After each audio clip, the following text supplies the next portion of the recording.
भैया पृथ्वीराज चौहान को पकड़ा जाता है, मोहम्मद गोरी ने पकड़ लिया और पकड़ कर कहते हैं कि अपने साथ कहां ले गया है, गजनी। ठीक है, अब देखो भैया एक पुस्तक है, उस पुस्तक का नाम कौन सा है, पृथ्वीराज रासो। पृथ्वीराज रासो पुस्तक के राइटर कौन है बच्चों, चंद्रबरदाई। चंद्रबरदाई कौन था, पृथ्वीराज चौहान का दरबारी कवि और मित्र था। ठीक है भैया, अब देखो भैया उसमें क्या होता है कि मैंने आपको बताया था संयोगिता भी लड़ते हुए मारी गई थी भैया। अब क्या होता है कि चंद्रबरदाई भी लड़ाई के अंदर पकड़ा गया और वो भी कहां आ गया, उसी जगह के अंदर। अब जिस हिसाब से बात कर रहे थे अपन कि मोहम्मद गोरी जब तराइन का पहला युद्ध हुआ था उसमें मोहम्मद गोरी हारा था, और जब पकड़कर किसके सामने लाया गया था अगले दिन मोहम्मद गोरी को, पृथ्वीराज चौहान के सामने, तो उसने चरणों में लेटकर प्राणों की भीख मांगी थी। ठीक है ना, उसी प्रकार से अगले दिन जैसे पृथ्वीराज चौहान को कैद कर दिया जाता है और अगले दिन जब लाया जाता है सुबह, तो क्या मतलब वो क्या कहता है मोहम्मद गोरी कि जिस हिसाब से मैंने भरे दरबार में अपने प्राणों की भीख मांगी थी तेरे चरणों में पड़कर पृथ्वीराज चौहान, उसी प्रकार तू मेरे चरणों में भीख मांग प्राणों की, तब मुझे संतुष्टि मिलेगी। तो उन्होंने कहा हम राजपूत राजा हैं, हम दुश्मन के आगे झुकना पसंद नहीं करते हैं, मार तो चाहिए। तो उसने कहा इतनी आपकी जरूरत, ठीक है। तो उन्होंने अब क्या किया कि मेरे चरणों में देख। उसने कहा हम चरणों में, अरे हम तो सर कटा सकते हैं लेकिन सर झुकाना पसंद नहीं करते हैं। तो उन्होंने कहा सैनिकों से, अरे सैनिकों लाओ कि क्या करके सरिये गर्म करके लेके आओ। अब गर्म सरिये मंगवाए गए और पृथ्वीराज चौहान के आंखों में मार दी गई और आंखें फोड़ दी गई। अब क्या होता है, जेल में पटक दिया जाता है जंजीरों में बांध, और फिर क्या होता है चंद्रबरदाई भी पकड़ा गया और उसी जेल में आ जाता है। अब होता क्या है, चंद्रबरदाई जब आया देखिए हालत पृथ्वीराज चौहान की, तो रोने लग गया। पृथ्वीराज चौहान ने कहा टेंशन मत ले, बैठे हैं दोनों और बतला रहे हैं। पृथ्वीराज चौहान ने कहा बहुत बुरा हुआ यार, विश्वासघात हो गया, मैंने समझा नहीं तुर्कों की चाल को। तो अब क्या किया जाए कि कुछ ऐसा प्लान बनाओ कि इनको खत्म कर दें। अब क्या होता है कि पृथ्वीराज चौहान और चंद्रबरदाई दोनों आपस में बात करते हैं। चंद्रबरदाई ने कहा महाराज आप शब्द वेदी बाण चलाना जानते हो। शब्द वेदी बाण क्या होता है बच्चों कि किसी मतलब ध्वनि को सुनकर और उस पर स्टिक निशाना लगाना, शब्द वेदी बाण मतलब शब्द वाणी को सुनकर उस दिशा में सही निशाना लगाना, इसको बोलते हैं शब्द वेदी बाण।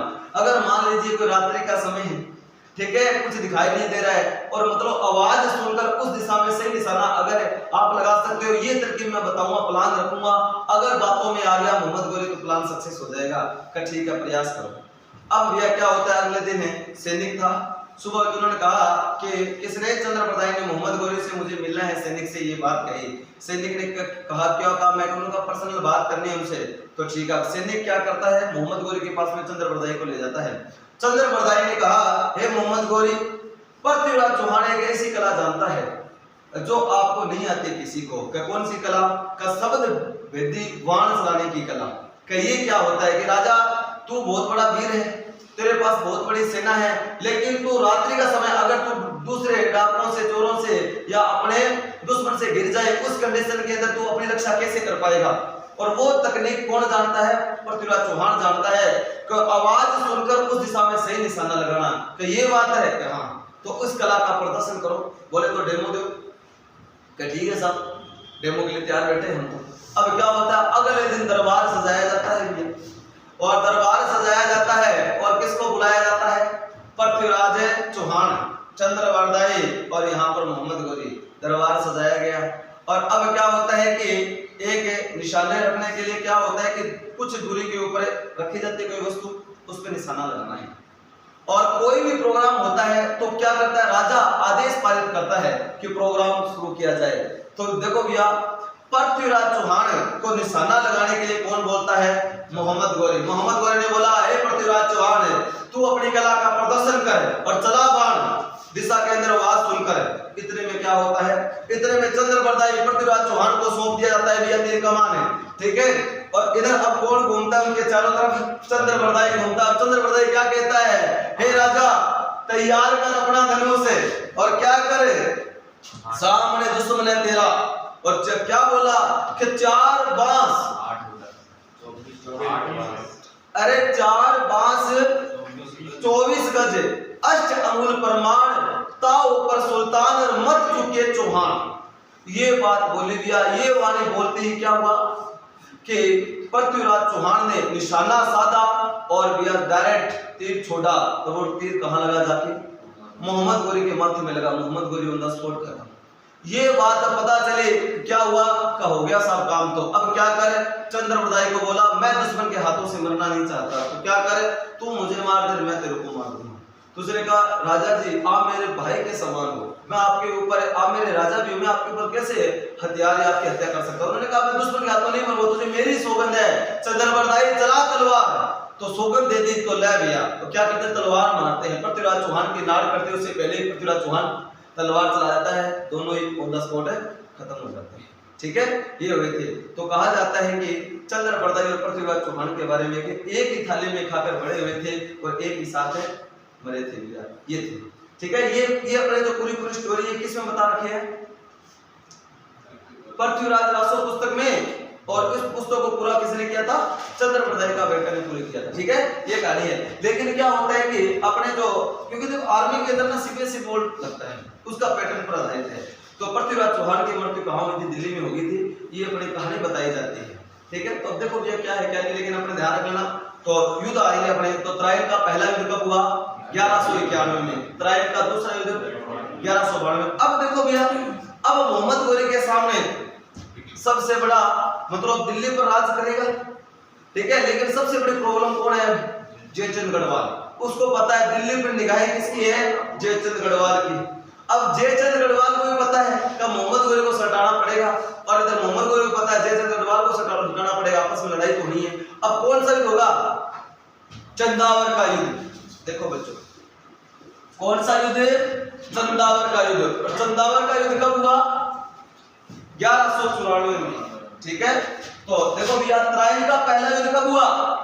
1191 में। त्राइन का दूसरा युद्ध 1192। और अब होगा बच्चों चंदावर का युद्ध। कौन सा युद्ध? चंदावर का युद्ध। और चंदावर का युद्ध कब हुआ? 1194 के अंदर चंदावर का युद्ध होता है भैया। फटाफट है ना, अब लिखना स्टार्ट करते हैं। लिखो, चंदावर का युद्ध कब? 1194। किस किस के मध्य? मोहम्मद गोरी और जयचंद गढ़वाल। और होता क्या है भैया इस युद्ध के अंदर? जयचंद गढ़वाल हार जाता है, मोहम्मद गोरी विजय हुआ। ठीक है भैया, तो ये चीजें भैया। और यहाँ पर अब क्या हो गया है? एक क्षेत्र बोले तो दिल्ली पर राज किसका हो गया है? इन गजनी वंश का हो गया, मोहम्मद गोरी का। अब देखो भैया, मोहम्मद गोरी का यहाँ मन नहीं लगता था। वो क्या करता था कि कुछ दिन यहाँ रहता था दिल्ली में, फिर वापस चला जाता था अपने अफगानिस्तान में, तो गजनी क्षेत्र में। अब देखो अपन बात करते हैं। तो अब इनका मेन पर्पस क्या था? भारत पर आक्रमण करने का। बोले तो भारत को लूटना। ठीक है, भारत बहुत ही संपन्न था, हमारा देश बहुत संपन्न था पैसों से, तो ये लूटा और अपने धर्म का प्रचार प्रसार करना, यही इनका मकसद था। अब देखो अपने बात करें इधर, देखो पूरे मैप के अंदर पहले तो भारत और सारा ही था, जिसके अंदर अफगानिस्तान, पाकिस्तान सारे आते थे। अब देखो ये प्रेजेंट टाइम में हमारा भारत है। अगर बात करें अपन, इस साइड में अफगानिस्तान पड़ता है। अब देखो ये अपने यहाँ पर इनका रास्ता, ये क्या करते थे? इसी रास्ते होकर भारत में आते थे। ये दिल्ली तक ये आते थे। अब ये जब भी आते तो मोहम्मद गोरी बहुत बड़ी सेना लेकर आता था, बहुत बड़े कबीले में होकर आता था सेना लेकर। अब ये आते जाते जो भी छोटे छोटे कबीले रास्ते में पड़ते थे ना, उसको ये सैनिक लूटते थे। क्योंकि आपको पता है सारे यहाँ पर हिंदू राजा थे, बीच में जो भी पड़ता था कबीला, तो ये क्या करते थे? इस क्षेत्र में जितने भी क्षेत्र आते थे, जहां से भी सैनिक गुजरे, वहां पर क्या करते थे? कहीं जैसे भी हिंदुओं का जो भी होता है, कबीला होता था या गांव होता था, कस्बा होता था, उसको लूटते थे ये। और साथ के अंदर हमारी बहन बेटियों के साथ इज्जत के साथ खिलवाड़ करते थे। जो भी सैनिक को लड़की पसंद उसको उठा के ले जाते थे। इतना बुरा हाल हो गया था, इतनी भयंकर दहशत फैल चुकी थी। तभी तो इस कारण के इस क्षेत्र के अंदर क्या किया कि जो भी लड़की होती थी तो बाप सोचता बेचारी पता नहीं इसका भविष्य क्या होगा, जन्मते ही मार देते थे। ये हाल रहा, इतना भयंकर हो गया था भैया इस क्षेत्र के अंदर। तो यहाँ पर जम्मू कश्मीर क्षेत्र के अंदर एक कबीला हुआ करता था, कौन से जाति का? खोखर, खोखर जाति। और ये खोखर जाति कोई तो कहते हैं जाट थे, कोई कहते हैं राजपूत थे, ठीक है, लेकिन जो भी थे खोखर जाति के लोग थे। ये खोखर जाति का कबीला था और उस कबीले को मोहम्मद गोरी और उसकी सेना ने खत्म कर दिया था। यहाँ पर जितने भी जो लोग थे उनको से मतलब जो युवा थे, जो लड़ने वाले थे, उनको तो मार दिया था। बचे खचे जो महिलाएं थी उनको जो पसंद है उसको उठा के ले जाते थे, रेप होता था, बुरा हाल होता था इन क्षेत्र के अंदर। तो यहाँ पर कुछ युवा लोग भाई जो नौजवान बचे थे उन्होंने क्या कर ली, एक छोटी सी टीम बना ली, एक छोटी सी सेना बना ली और उन्होंने पूरा प्रशिक्षण लिया, ट्रेनिंग वगैरह पूरी की और कुछ एक उन्होंने अपने के जासूस वगैरह ना इनकी सेना मोहम्मद गोरी की सेना में छोड़ दी और उन्होंने एक छोटी सी टुकड़ी बनाई और उन्होंने पूरा मोहम्मद गोरी के ऊपर क्या किया, पूरा इसकी निगरानी की। मोहम्मद गोरी कहाँ जाता है, क्या करता है, क्या नहीं है। अब क्या था, मोहम्मद गोरी मुसलमान था भैया, ये क्या करता था, दिन में 5 बार नमाज पढ़ता था। कितनी बार है, 5 बार। अब ये क्या, दिल्ली से बात है कब की, 1206 की बात कब की बच्चों, 1206 के अंदर ये दिल्ली से वापस जा रहा था गजनी और जाता हुआ ये क्षेत्र पड़ता है जम्मू कश्मीर का यहाँ पर। तो यहाँ पर शाम का समय हुआ 6 बजे के लगभग की बात है और जैसे टाइम हुआ नमाज का तो सारी सेनाओं का नमाज पढ़ेंगे अब तो। और ये ठीक है भैया, राजा ने आदेश दिए, सारे के सारे तो अपने जो भी होते हैं बिस्तर में लगाने वाले आसन वगैरह लगा कर बैठ गए। जहाँ पर भी सेना थी ये सारी मंडली बैठती है, ठीक है। आगे कौन बैठ गया, मोहम्मद गोरी। फिर ये नमाज पढ़ना शुरू करते हैं उलाला जो भी है। तो जैसे क्या हुआ, नमाज पढ़नी शुरू की तो इधर से उनको पता चला ये तो उठेंगे नहीं, तो इधर से भी पूरा टारगेट कर ही रखा था और इधर से आकर खोकर जाते कुछ एक सैनिक थे, उन्होंने क्या कर दिया, मोहम्मद गोरी को सल्टा दिया ऑन द स्पॉट वहीं पर, ठीक है। और मोहम्मद गोरी मारा गया। और मोहम्मद गोरी की मृत्यु कब होती है, मोहम्मद गोरी की मृत्यु हुई भैया 1206 के अंदर, ठीक है।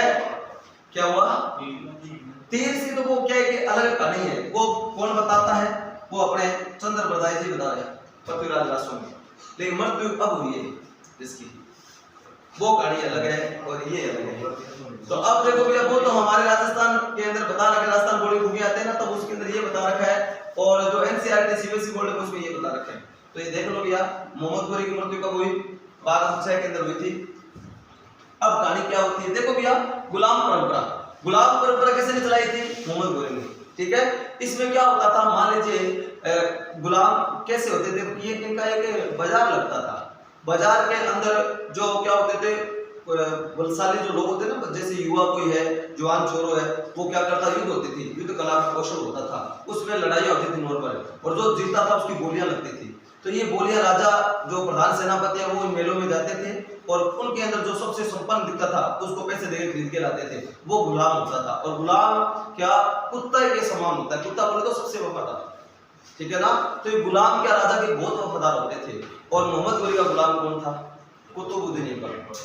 अब भैया कुतुबुद्दीन ऐबक को पता चला, कुतुबुद्दीन ऐबक को पता चला कि मेरे राजा जी तो मारे गए। और कुतुबुद्दीन ऐबक ने क्या कहा, हम तो गुलाम हैं और गुलाम ही रहेंगे, राजा जी मर गए तो क्या हुआ, हम दिल्ली के अंदर गुलाम वंश की नींव रखेंगे। तो अब भैया क्या होती है, सल्तनत काल की शुरुआत होती है। सल्तनत काल की शुरुआत, मोहम्मद गोरी मारा गया, ठीक है, राजपूत काल खत्म। अब देखेंगे सल्तनत काल। तो सल्तनत काल के अंदर सबसे पहले कौन सी डायनेस्टी आती है, सिलेव डायनेस्टी। बोले तो गुलाम वंश, और गुलाम वंश के संस्थापक कौन है, कुतुबुद्दीन ऐबक। और कुतुबुद्दीन ऐबक किसका गुलाम था, मोहम्मद गोरी का। और दिल्ली सल्तनत की नींव कब रखी गई, 1206 में, किसके द्वारा, कुतुबुद्दीन ऐबक के द्वारा। समझ में आया। अब देखेंगे भैया सल्तनत काल के अंदर जितने भी राजवंश है उनके संस्थापक देखेंगे। और सल्तनत काल के अंदर देखो क्वेश्चन आने के चांस न के बराबर है, कोई क्वेश्चन जितने भी आप बढ़ सकते हैं ना अपने आर्मी के बड़े, वो सारे क्वेश्चन टाइप देखेंगे अपन, ठीक है। तो फटाफट आओ अब लिखना स्टार्ट करो आगे। इतना तो लिख लिया, दिखा दूं।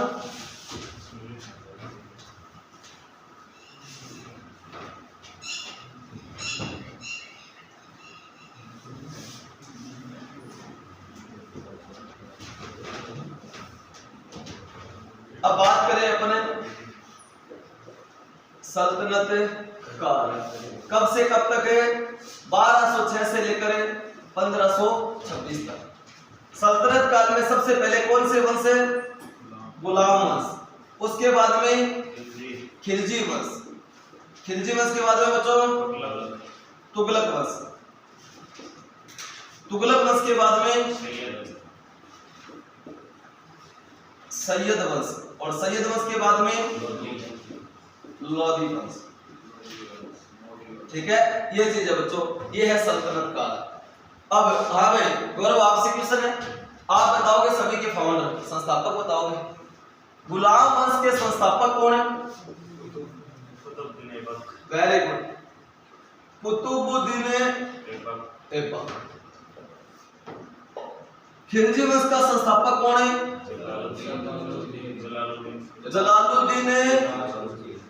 जलालुद्दीन फिरोज खिलजी। वेरी गुड, बहुत बढ़िया।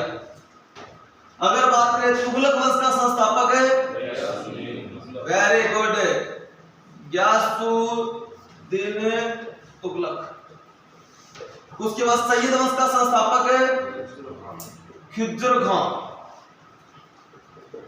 और लोधी वंश का संस्थापक बच्चों बहलोल लोधी।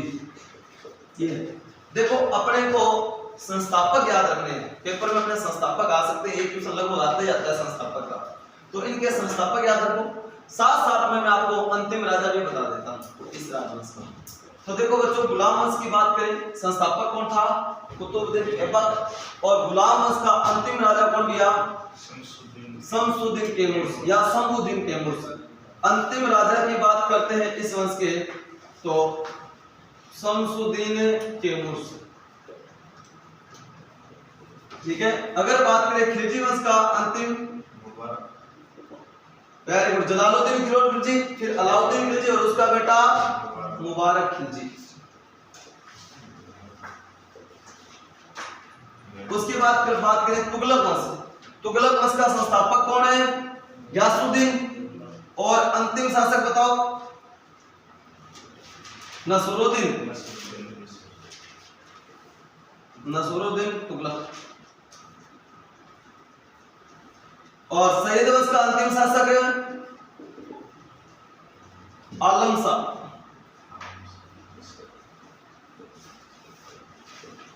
ठीक है, और लोधी वंश का अंतिम शासक है कौन है? इब्राहिम लोधी।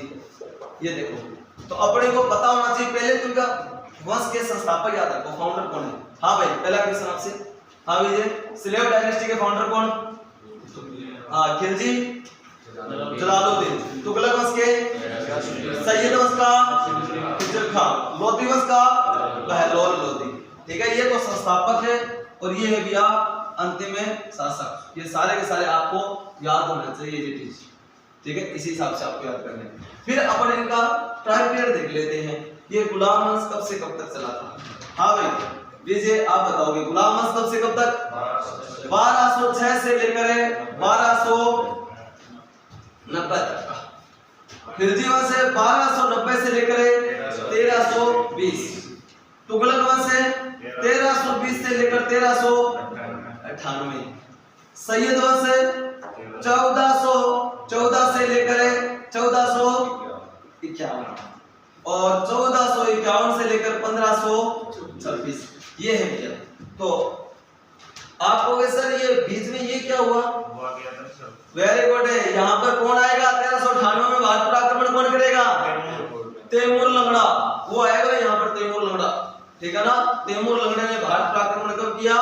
1398 में। तो कुछ समय पता ही नहीं चलेगा, तैमूर लंगड़ा और उसका बेटा इधर उधर घूमते रहेंगे और टाइम खा जाएंगे। ठीक है, तो ये बीच में 16 साल चले गए। तो ये चीज है बच्चों, तो इतना समझ में आया आप लोगों को? ये हमारे वंश है और उनके संस्थापक है, ये उनका टाइम पीरियड है। तो फटाफट क्या करो, लिखो, तो आगे बढ़ेंगे अपन। जल्दी जल्दी करो, लिखो। इतने में क्वेश्चन पूछ लेता हूँ फटाफट, और क्वेश्चन आप बताओगे अंजलि। तो सब पहला क्वेश्चन ट्राइन का पहला दिन कब हुआ? 1191। Very good. किस किस के बीच में? मोहम्मद गौरी और पृथ्वीराज चौहान तृतीय। ठीक है, ट्राइन का दूसरा युद्ध 1192। चंदावर का युद्ध 1194। अगर बात करें अपने सल्तनत काल कब से कब तक है? 1206 से लेकर 1526। ठीक है, याद हो गया। और सबसे पहले सल्तनत काल में कौन सा वंश है? गुलाम। गुलाम बोले तो स्लेव डायनेस्टी। गुलाम वंश के फाउंडर, खिलजी वंश के संस्थापक, पहले क्रम याद रखो, सबसे पहले, उसके बाद, इसके बाद और बाद में लोधी। कब से कब तक है? 1206 में कौन सी घटना घटी? मोहम्मद गौरी की मृत्यु। और 1526 में इब्राहिम लोधी की मृत्यु। बोले तो पानीपत का पहला युद्ध। ये चीज है। तो इतना सारा लिख लिया आप लोगों ने, ठीक है। अब देखेंगे अपन भैया कि गुलाम वंश से संबंधित जो इंपॉर्टेंट क्वेश्चन है हमारे एग्जाम में कौन कौन से आ सकते हैं। तो स्टार्ट करें। अब डालो रेडी गुलाम वंश अपन, ठीक है। देखिए अपने इंपॉर्टेंट क्वेश्चन देख रहे हैं, तो मिटा दूं।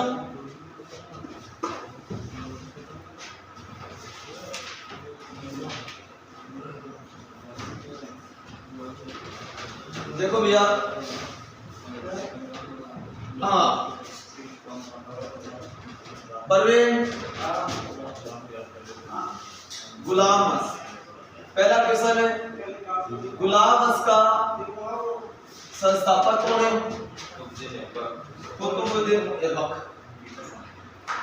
कुतुबुद्दीन ऐबक। पहला क्वेश्चन आता है, कुतुबुद्दीन ऐबक किसका गुलाम था? मोहम्मद गौरी का गुलाम था, ठीक है भैया।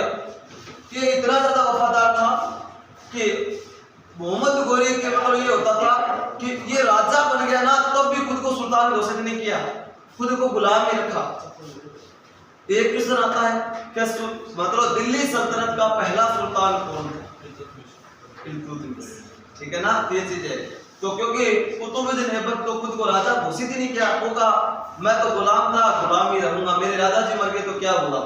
अब देखो भैया, गुलाम होते हैं, गुलाम की जिंदगी रियल में क्या होती है? एक दूसरे का धीरे रहकर जीना होता है, हर चीज यही। अब ये राजा बन गया तो इतना सारा पैसा संपत्ति थी, उसने सोचा मैं क्या करूंगा इतना पैसे का, और उसने क्या कर दिया, जो लोगों को बांटना शुरू कर दिया पैसे का, ले जाओ दिया। तो लाखों का दान देने वाला किसे कहा जाता है? कुतुबुद्दीन ऐबक को। इसे लाख बख्श के नाम से जाना जाता है। इसे किसे नाम से? इसे लाख बख्श के नाम से जाना जाता है। लाख बख्श बोले तो लाखों का दान देने वाला, इसे लाख बख्श के नाम से जाना जाता है। एक तो ये हो गया, क्लियर हो गया। दूसरी बात है कि अब इसने देखो यार, ये ना जितने भी तरह कट्टर तो थे ही थे, इनमें कट्टरता थी बहुत खतरनाक। अब इसी हिसाब से अभी भारत में माहौल बन रखा है बहुत ही जबरदस्त तरीके से। पता नहीं यार, हमारे देश एक सांप्रदायिक देश है, बोले तो हम मतलब भारत सभी धर्मों, हमारे संविधान में तो सभी धर्मों का समान मान्यता है, फिर भी इतने सांप्रदायिक मुद्दे हो रखे, हर दूसरे दिन सुनने को मिलता है। अगर बात करें इस्लामिक कंट्री के अंदर, इस्लामिक देश होने के बावजूद वहां पर इतनी कट्टरता नहीं है जितनी अपने देश के अंदर। पता नहीं कैसे लोग हैं, किस हिसाब से मिस यूज करते हैं संविधान का, भारत में रहते हुए बाहर से गद्दारी। ठीक है भैया, सबका हिसाब दिया जाएगा। हाँ, तो ये है लाख बख्श के नाम से किसे जाना था? कुतुबुद्दीन ऐबक। इस निर्माण कार्य की बात करें, हाँ परवीन आपसे क्वेश्चन है, राजस्थान इतिहास की पहली मस्जिद कौन सी थी? बताओ भैया। वेरी गुड, 2.5 दिन का झोपड़ा। 2.5 दिन का झोपड़ा कहां पर है? अजमेर में। देखो भैया कि एक क्वेश्चन है कि दिल्ली पर राज करने वाला पहला चौहान वंश का राजा कौन था? हाँ, चौहान वंश का पहला राजा जिसने दिल्ली पर राज किया, पृथ्वीराज चौहान से पहले। मैं बताऊं आप लोगों को, विग्रहराज चतुर्थ बोले तो विश्वदेव चौहान, ठीक है ना। आपको पता होगा विश्वपुर बांध उन्हीं ने बनवाया था, टोंक के अंदर है। तो अब देखो बच्चों, वही थे और उन्हीं के द्वारा क्या किया गया था, अजमेर के अंदर संस्कृत पाठशाला का निर्माण किया गया था। जिस हिसाब से, हाँ भाई विजय आपसे क्वेश्चन, हाँ शंकर खड़ो, विश्व की सबसे प्राचीन, अगर पूछा जाए विश्व की सबसे प्राचीन विश्वविद्यालय तक्षशिला, भारत का सबसे प्राचीन विश्वविद्यालय नालंदा। उसी प्रकार से हमारे राजस्थान के अंदर एक संस्कृत पाठशाला का निर्माण किया गया और वहां पर देखो बच्चों, संस्कृत पाठशाला है, वहां पर वेदों का उच्चारण होगा। बोले तो धार्मिक अनुष्ठान के साथ साथ इतनी जबरदस्त तरीके से पढ़ाई, हमारे बच्चे हैं उनको बाहर नहीं जाना पड़े, बाहर से लोग आकर यहाँ पढ़े, जबरदस्त तरीके से। अजमेर एक शिक्षा नगरी के रूप में रहा था स्टार्टिंग के अंदर, जैसे मेयो कॉलेज है, कुछ बड़े विदेश के लोग यहाँ पढ़ने आते थे। आज भी यहाँ पर बड़े बड़े हस्तियों के बच्चे यहाँ पढ़ते हैं मेयो कॉलेज के अंदर। तो अजमेर एक शिक्षा नगरी थी पहले, तो बिल्कुल यार, तो राजपूताना का अजमेर था। तो अब बात करें अपन अजमेर के अंदर, वहां पर संस्कृत पाठशाला थी और कुतुबुद्दीन ऐबक ने क्या किया, उस संस्कृत पाठशाला को तोड़ दिया और उसके ऊपर क्या बनाई, मस्जिद बनाई। और उस मस्जिद का नाम क्या रखा? देखो आपको क्या सर ये कोई 2.5 दिन में बनकर तैयार हुई थी क्या? नहीं बच्चों, ये 2.5 दिन में बनकर तैयार नहीं हुई थी। यहाँ पर एक मेला भरता है, किसका? पंजाब पीर साहब का। मतलब एक मुसलमानों में एक पीर है जिनका नाम है पंजाब पीर साहब, उसका 2.5 दिन का, उनका 2.5 दिन का क्या भरता है? मेला भरता है। उसी की याद में इस मस्जिद का नाम क्या रख दिया गया? 2.5 दिन का। ठीक है, एक चीज है, एक तो ये हो गया 2.5 दिन का झोपड़ा। 2.5 दिन का झोपड़ा कहाँ पर है? अजमेर में। इसका निर्माण किसने करवाया? कुतुबुद्दीन ऐबक। देखो भैया, काम प्रारंभ ही करवा पाया था, पूरा नहीं करवा पाया था। क्यों? क्वेश्चन है आपसे। तुम भारत का या फिर सल्तनत काल का ऐसा राजा जिसके चौगान खेलते हुए मृत्यु हुई। चौगान क्या होता है? पोलो, ठीक है ना। अब देखो भैया, पोलो खेलते हुए किसकी मृत्यु हुई थी? इसी की मृत्यु हुई थी, घोड़े ने इसको मार दिया था घोड़ा, ठीक है, किसको? कुतुबुद्दीन ऐबक को। तो ये चीज है। अब देखो भैया, उसने यहाँ पर तुड़वा कर और नींव रखी थी। 2.5 दिन के झोपड़े के निर्माण कार्य किसने पूरा किसने करवाया था? पूरा करवाया किसने? इल्तुतमिश के द्वारा पूरा करवाया गया था। इल्तुतमिश ने 2.5 दिन के झोपड़े का निर्माण कार्य पूरा करवाया था। अगर बात करें अपन, खड़े हो जाओ, स्टैंड अप। विश्व की सबसे ऊंची मीनार कुतुब मीनार कहां पर है? दिल्ली में। अगर बात करें अपन, चार मीनार कहां पर है? Very good. अगर आपसे पूछा जाए झूलती मीनारें कहां पर है? गुजरात, ठीक है ना, अहमदाबाद, गुजरात।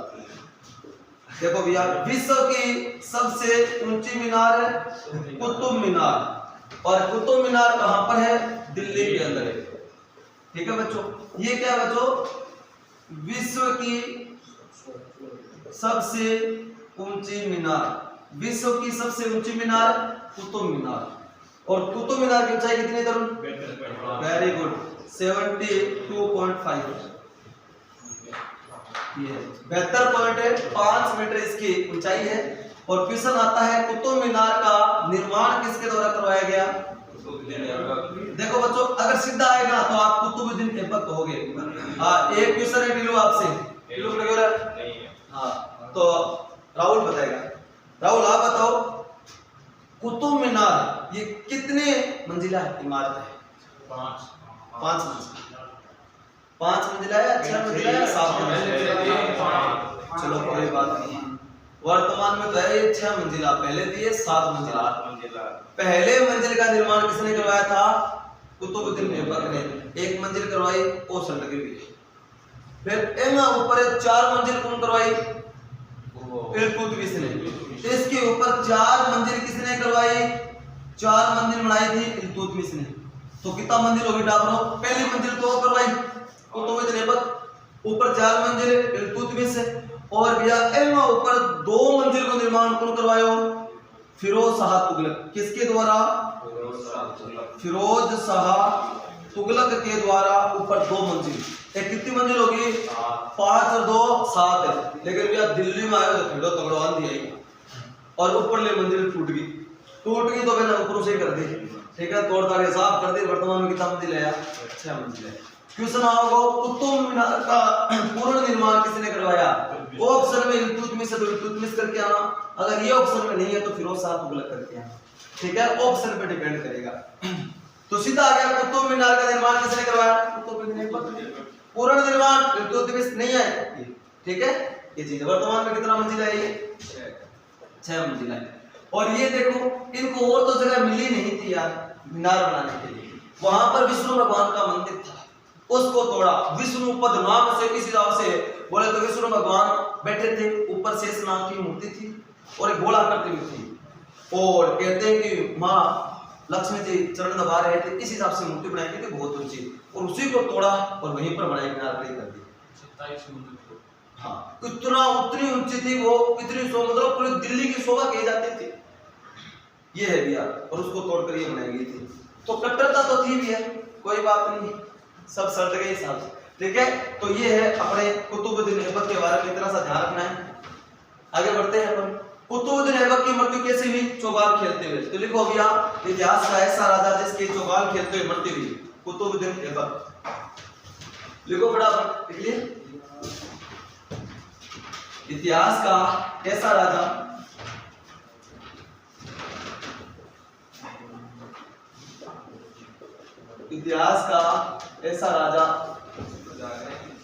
जिसकी चौगाल बोले तो पोलो खेलते हुए मृत्यु हुई। कौन है रही? उत्तर क्या रहेगा? कुतुबुद्दीन ऐबक, ठीक है, याद हो गया। नेक्स्ट बात करते हैं, इसके बाद में राजा कौन बना? इल्तुतमिश। देखो भैया, इल्तुतमिश से एक दो क्वेश्चन ध्यान रखना है, और कुछ भी नहीं है। इल्तुतमिश से कोई क्वेश्चन बने, पहला तो क्या है, ये दिल्ली सल्तनत का पहला राजा सुल्तान बना, ठीक है। सुल्तान की उपाधि धारण की थी, ये पहला सुल्तान माना जाता है दिल्ली सल्तनत का। मिटा दो इसको,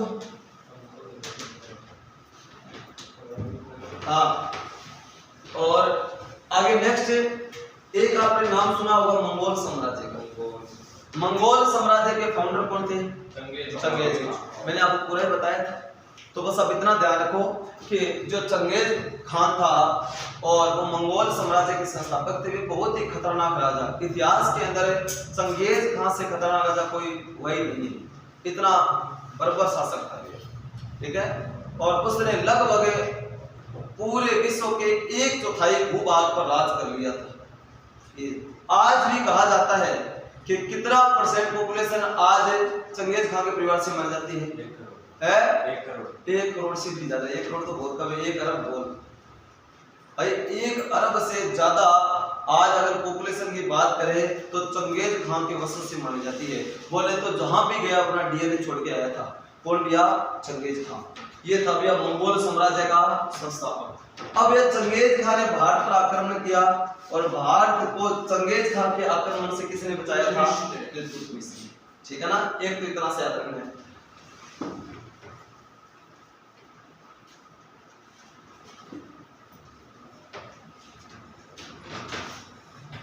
बात करें अपन मंगोल साम्राज्य। मंगोल साम्राज्य के संस्थापक चंगेज खान। इसके बारे में पूरा बताऊंगा बाद में अलग से, ये आप तो इतना ही ध्यान रखो। और अगर बात करें चंगेज खान मंगोल साम्राज्य, एक क्वेश्चन आपसे, ये मंगोल साम्राज्य है, ये कौन से मरुस्थल में था? वेरी गुड, ये गोबी के मरुस्थल, ठीक है ना। गोबी के मरुस्थल क्षेत्र के अंदर उन्होंने अपना साम्राज्य रखा था। और गोबी का मरुस्थल एशिया का सबसे बड़ा मरुस्थल माना जाता है। और गोबी का मरुस्थल का विस्तार कहाँ है? चाइना और मंगोलिया। मंगोलिया जो देश है उसकी राजधानी क्या है बच्चों? उलान बटोर। ये अपने पेपर में आया था, मंगोलिया देश की राजधानी क्या है? उलान बटोर, ठीक है। यही मंगोल साम्राज्य था चंगेज खान। एक तो आता है ये, देखो भैया, सुल्तान की उपाधि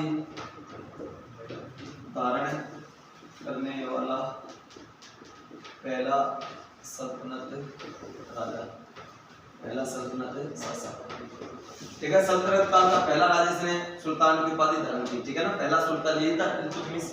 नेक्स्ट बात करते हैं भैया, चंगेज खान के आक्रमण से, चंगेज खान के आक्रमण से भारत को बचाया, ठीक है, ये आ गया। नेक्स्ट बात करें भैया, इसका क्वेश्चन और तो कुछ बढ़ेगा ही नहीं, क्यों? कुतुबुद्दीन ऐबक जो अधूरे काम छोड़कर गया था उसी को इसने पूरा करवाया था। एक इसने क्या 40 गुलाम रखने की परंपरा है, उस परंपरा का नाम क्या है? तुर्कान-ए-चिहलगानी, ठीक है ना। कौन सी? तुर्कान-ए-चिहलगानी। ये क्या होते हैं बच्चों? आपको कहे सर ये 40 गुलाम, ये 40 गुलाम मतलब ये 40 गुलाम वफादार होते थे। राजा जो भी निर्णय लेता था इस सभा से इन 40 गुलाम ये राजदरबारी हुआ करते थे, अलग अलग क्षेत्र के विद्वान थे, इनसे पूछ कर ही काम करता था। चेहलगानी बॉडीगार्ड के तौर पर कह सकते हो, 40 वफादार सैनिक के रूप के अंदर ये अलग अलग सेक्टर के विद्वान भी हुआ करते थे। यहाँ पर इस टाइम के अंदर ना ये तो क्या थे, गुलाम थे। इनके साथ के अंदर किसकी चलती थी, सेठ साहूकार वो बहुत ज्यादा चलती थी, तो अपनी सुरक्षा के तौर पर ये करते थे साथ में, ठीक है ना। तो अलग अलग क्षेत्रों में छोड़ दे, हाँ भी आप फाइनेंस का भी देखो, उधर भी देखो, सेक्टर अलग अलग सेक्टर के अंदर ये थे, ठीक है। तो तुर्कान है, चेहलगानी, 40 गुलाम ये थे उनके, जो मतलब गुलाम होंगे वो राजा के क्या होंगे भैया, विश्वास पात्र होंगे। तो ये 40 गुलाम है, 40 विश्वास पात्रों की एक मंडली थी। और इसकी शुरुआत किसने की थी, इसकी शुरुआत की थी भैया इल्तुतमिश के द्वारा। और इसी तुर्कान चेहलगानी, इसी 40 गुलाम जो वफादार है, इसी में से कौन था, बलवन इसी में से था। और बाद के अंदर क्या करेगा, इसी परंपरा को बंद कौन करेगा आगे जाके, बलवन ही करेगा, ठीक है। बिल्कुल भी सबको, क्योंकि पूरा का पूरा दिल्ली सल्तनत का वही घुमाएगा, राजा कौन बने कौन नहीं, ठीक है ना। सब अंगुलियों पर अपने नाच नचाएगा बलवन। तो वहां से क्वेश्चन देखो, इतना ये ध्यान रखो कि तुर्कान चेहलगानी की शुरुआत किसने की थी, इल्तुतमिश के द्वारा, ठीक है। तो उसको आगे बंद कौन करेगा, बलवन करेगा। एक क्वेश्चन यहां से आता है, जब ये मरा, मरने के बाद के अंदर राजा कौन बनेगा, सबसे बड़ी प्रॉब्लम। इसका बेटा था, उसका बेटा बिल्कुल लायक नहीं था। तो अब क्या हुआ, 7-8 महीने उसको राजा बनाया, लेकिन उसकी मां की चलती थी। तो सेठ साहूकार जो काजी वगैरह होते हैं उनको पसंद नहीं है ये बातें कि क्या है ये लायक है, इसको हटाओ, रुकुमुद्दीन अली ऐसा था, ठीक है। अब उसको हटाया गया और फिर इसको राजा कौन बनाया गया, सेठ साहूकार और काजियों ने मिलकर, इसकी बेटी थी इल्तुतमिश की, वो बहुत ही समझदार थी, इस्लाम धर्म को बहुत ज्यादा मानती थी वो, और बहुत ही बड़े लिखे माना जाता है, और उसको बना दिया गया है राजा। तो अपने यही आर्मी में क्वेश्चन कितनी बार आया हुआ है, इतिहास की प्रथम मुस्लिम महिला शासिका रजिया सुल्तान, भारत की प्रथम मुस्लिम महिला शासिका कौन बनी भैया, रजिया सुल्तान। तो लिखो भैया रजिया सुल्तान। रजिया सुल्तान किसकी बेटी थी, इल्तुतमिश की। राजा कब बड़ी भैया, 1236 के अंदर। रजिया सुल्तान के बारे में थोड़ा सा डाटा याद रखना है। रजिया सुल्तान, रजिया सुल्तान किसकी बेटी थी, आप कहोगे सर ये इल्तुतमिश की पुत्री थी, इल्तुतमिश की पुत्री थी भैया, ठीक है। नेक्स्ट बात करते हैं, ये राजा कब बनी, शासिका, मतलब शासन काल इसका 1236 से लेकर 1240 तक ये राजा बनी थी, ठीक है। बात करें अपन भारत की प्रथम मुस्लिम महिला शासिका, भारत की प्रथम मुस्लिम महिला शासिका कौन है, रजिया सुल्तान। हाँ, भारत की प्रथम मुस्लिम महिला शासिका कौन, रजिया सुल्तान, इतना ध्यान रखो। हाँ भैया, तो अब इसके बारे में अपन कल पढ़ेंगे सारी चीजें, और आगे अपनी इंपॉर्टेंट क्वेश्चन। देखो बच्चों, आप ये बताओ क्यों अब अपन डेली के डेली जितना भी अभ्यास है ना, सारे कंटिन्यू क्वेश्चन करते जाएंगे, टॉपिक पढ़ते जाएंगे। तो आप ये बताओ आपको ये वीडियो कैसी लगी। अगर आपको वीडियो अच्छी लगी हो तो आप लाइक और कमेंट करना नहीं भूलें। अगर आप हमारे चैनल पर नए हैं, हमारे चैनल को जरूर सब्सक्राइब करें। जय हिंद, जय भारत।